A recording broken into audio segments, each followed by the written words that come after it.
ايه يا اسطى؟ عامل ايه يا اسطى؟ حمو حبيبي. ايه يا يا اسطى اسطى؟ ما عامل ايه؟ تفضلش مع الاخر. يا عم والله العظيم لا. يا اسطى لا، عيب عليك. عيب عليك مش ايه؟ ماشي معايا، عمال تقول لابويا مش راضي يخرجني وتلاقيك وتقول لي ماشي، ما هو أنا فعلا إزاي؟ كده بقى مش هتخرجني خالص. تشتغل ماشي. انا شايف في اليومين دول ماشي مع الواد ده، وانت عارف ما بتقولش.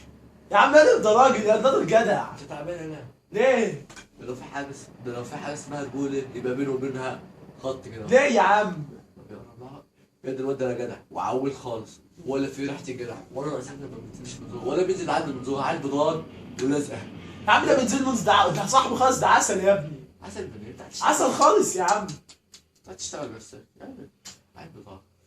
خلاص يا عم، سيبك من سيرته يا عم. ماشي فيه الله حرام.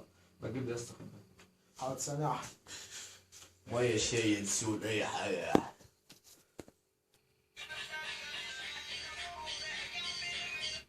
ده هو اللي بيرن، ده هو اللي بيرن يا اسطى. ايه يا اسطى؟ انت كنسلت عليه ليه يا عم؟ في ايه بس؟ تعالى يا عم فكك منه. بيرن تاني. رديت؟ الو. ايوه يا اسطى. يا صاحبي. ايه يا نادر يا عم، نادر انت يا عم. ايه يا اسطى ما بتسالش علينا؟ حبيب قلبي والله انا بحبك اكتر يا حبيبي. يا اسطى انت ما تعرفش غلاوتك عندي قد ايه.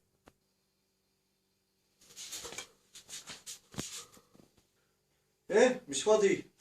يا اسطى عيب عليك، ما كلنا علينا امتحانات، عمالين نسال عليك، انت ما تسالش علينا. يا اسطى لا، يا اسطى لا، انا زعلان منك.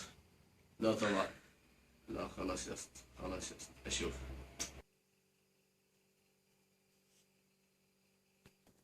اذا كان الرجوله معنى يا اسطى فهي نادر، يبقى اسمها كده هو نادر. يا اسطى الجدعانه ما بتنشريش، وانت الجدعانه دي مولوده فيك. لا يا اسطى عيب عليك. اشكر في مين؟ يا اسطى دي حقيقه معروف عليك واصحابنا كلهم بيقول، بس انت اصلا اللي بتتقال علينا. ايوه. اسال بقى يا اسطى.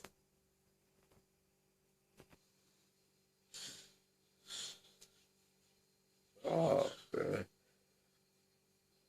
خلاص بقى يا اسطى، لا اشوفك هشوفك. فاهم؟ يلا.